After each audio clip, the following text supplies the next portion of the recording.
নীল আকাশ আর শ্বেতশুভ্র হিমালয়ের পাদদেশে অবস্থিত এক রূপকথার দেশ স্বর্ণপুর। এই রাজ্যের সমৃদ্ধি ছিল জগৎজোড়া। রাজা ও রানীর ৩ আদরের সন্তান আর্য, বিক্রম এবং আদিত্য। তারা যেমন সুদর্শন তেমনি সমরকলায় নিপুণ। কিন্তু অতিরিক্ত প্রশংসা আর রাজকীয় বিলাসিতা তাদের মনে এক বিশাল অহংকারের জন্ম দিয়েছিল। তারা বিশ্বাস করত পৃথিবীতে এমন কোনো শক্তি নেই যা তাদের তলোয়ারের সামনে দাঁড়াতে পারে। প্রথম অধ্যায়, অভিশপ্ত অরণ্যের হাতছানি। এক অমাবস্যার ভোরে ৩ রাজপুত্র তাদের দ্রুতগামী ঘোড়ায় চড়ে শিকারে বেরোল। তারা সাধারণ বন পেরিয়ে এমন এক এলাকায় পৌঁছাল যেখানে সূর্যের আলো পৌঁছাতে ভয় পায়। এটি ছিল ছায়া অরণ্য। বনের প্রতিটি গাছ দেখতে অদ্ভুত, যেন হাজার হাজার মানুষ যন্ত্রণায় কুঁকড়ে আছে। হঠাৎ বনের নিস্তব্ধতা চিরে এক অশরীরী গম্ভীর কণ্ঠ শোনা গেল। ধোঁয়ার কুণ্ডলী পাকিয়ে আবির্ভূত হল বিশালদেহী রাক্ষসী। তার চোখ দুটি জ্বলন্ত কয়লার মতো লাল। থামুন রাজপুত্ররা, এই বন দম্ভের নয়, এটি প্রকৃতির রহস্য। ফিরে যান, নতুবা ধ্বংস অনিবার্য। বড় রাজপুত্র আর্য অট্টহাসি দিয়ে বলল, আমরা কি তোমার মতো সাধারণ ছায়াকে ভয় পাব? পথ ছাড়ো ডাইনি। রাক্ষসীর ঠোঁটে এক কুটিল হাসি ফুটে উঠল। সে তার জাদুদণ্ড একবার বাতাসে ঘোরাতেই এক কালো বৈশাখী ঝড় শুরু হলো। সেই ঝড়ের ধুলো আর কালো জাদুতে ৩ বীর রাজপুত্র ঘোড়া সমেত পাথরের মূর্তিতে পরিণত হল। তাদের রণক্লান্ত দম্ভ চিরকালের জন্য পাথরে বন্দী হয়ে গেল। দ্বিতীয় অধ্যায়, অরণির যাত্রা ও অলৌকিক উপহার। রাজপুত্রদের নিখোঁজ হওয়ার খবরে স্বর্ণপুর অন্ধকারে ডুবে গেল। ঠিক সেই সময়ে বনের সীমানায় এক দিন দরিদ্র কুঁড়ে ঘরে থাকত অরণি। অরণির কোনো ধন সম্পদ ছিল না, কিন্তু তার হৃদয়ে ছিল সমুদ্রের মতো করুণা। একদিন সে জ্বালানি কাঠ খুঁজতে গিয়ে দেখল এক শীর্ণকায় বৃদ্ধা তৃষ্ণায় ছটফট করছেন। অরণি বিন্দুমাত্র দ্বিধা না করে নিজের কলসির শেষ জলটুকু তাকে পান করালো এবং নিজের যৎসামান্য খাবারটুকু তার মুখে তুলে দিল। হঠাৎ অলৌকিক ঘটনা ঘটল। বৃদ্ধার জীর্ণ পোশাক পাল্টে হয়ে গেল জ্যোতির্ময় বসন। তিনি ছিলেন অরণ্যের দেবী। তিনি বললেন, অরণি, তোর নিঃস্বার্থ সেবা আমায় মুগ্ধ করেছে। রাজপুত্রদের দম্ভ তাদের পাথর করেছে, কিন্তু তোর মমতা তাদের প্রাণ ফেরাতে পারে। এই নে রূপার কাঠি, যা তোকে শত্রু থেকে রক্ষা করবে। আর এই সোনার কাঠি, যা কেবল দয়ার চরম মুহূর্তে ব্যবহার করবি। তৃতীয় অধ্যায়, মৃত্যুঞ্জয়ী লড়াই। অরণি যখন বনের সেই ভয়ঙ্কর জায়গায় পৌঁছাল, রাক্ষসী তাকে দেখে হুঙ্কার দিল, আরেকটি তুচ্ছ মানব এসেছে পাথরের মূর্তিতে যোগ দিতে। রাক্ষসী তার জাদুর অগ্নিগোলক ছুঁড়ল। অরণি দ্রুত রূপার কাঠি দিয়ে এক রূপালী ঢাল তৈরি করল। আলোর তীব্রতায় রাক্ষসী চোখে অন্ধকার দেখল। কিন্তু রাক্ষসী হার মানার পাত্রী নয়। সে অরণির চারপাশ ঘিরে পাথরের দেওয়াল তুলতে শুরু করল। অরণি বুঝতে পারল, শুধু আত্মরক্ষা দিয়ে এই মায়া কাটানো যাবে না। চতুর্থ অধ্যায়, চরম ত্যাগ ও মুক্তি।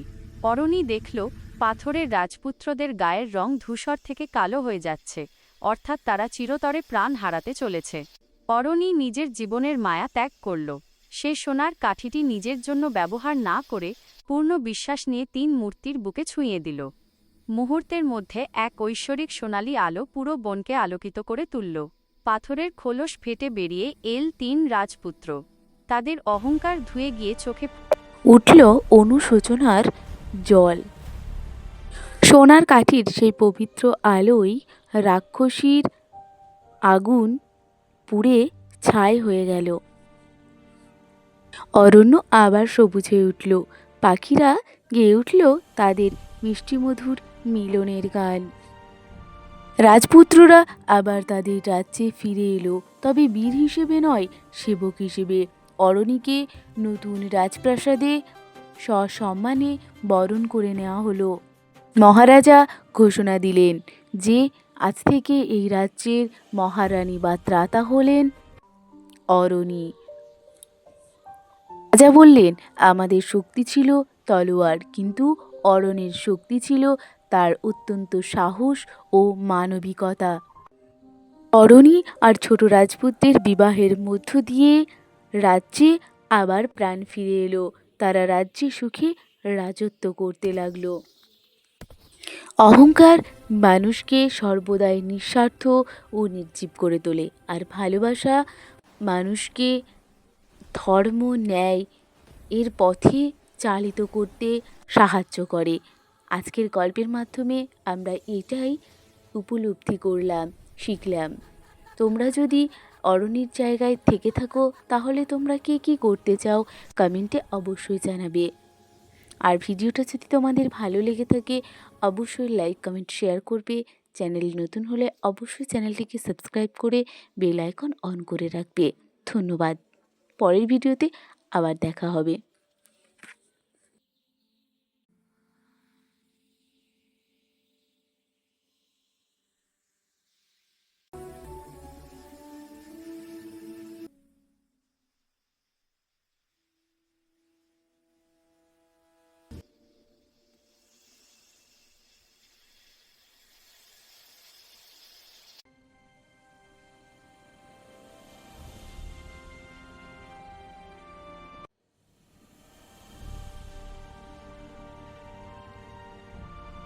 বন্ধুরা, অরণির এই গল্প আমাদের শিখিয়ে দিল যে পৃথিবীর সবচেয়ে বড় অস্ত্র তলোয়ার নয়, বরং একটা পরিষ্কার মন আর নিঃস্বার্থ ভালোবাসা। আমরাও কি আমাদের জীবনে এই অহংকারের পাথর হয়ে বসে নেই? কখনো রাগ, কখনো দম্ভ আমাদের চারপাশকে আষ্টেপৃষ্ঠে বেঁধে ফেলে। মনে রাখবেন, আমাদের প্রত্যেকের ভেতরেই একটা সোনার কাঠি লুকানো আছে, আর সেটা হলো অন্যের প্রতি আমাদের দয়া। আজ থেকেই চেষ্টা করুন না আপনার ব্যবহার বা ছোট একটা ভালো কাজ দিয়ে কারো জীবনকে বদলে দিতে। স্ক্রিনে সাবস্ক্রাইব বাটন এবং বেল আইকন অ্যানিমেশন দেখা যাচ্ছে।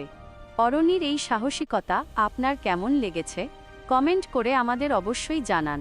আর আপনি যদি চান এই ধরনের আরও রোমাঞ্চকর এবং শিক্ষামূলক আধুনিক রূপকথা আমরা নিয়ে আসি, তবে ভিডিওটি লাইক করুন এবং বন্ধুদের সাথে শেয়ার করুন।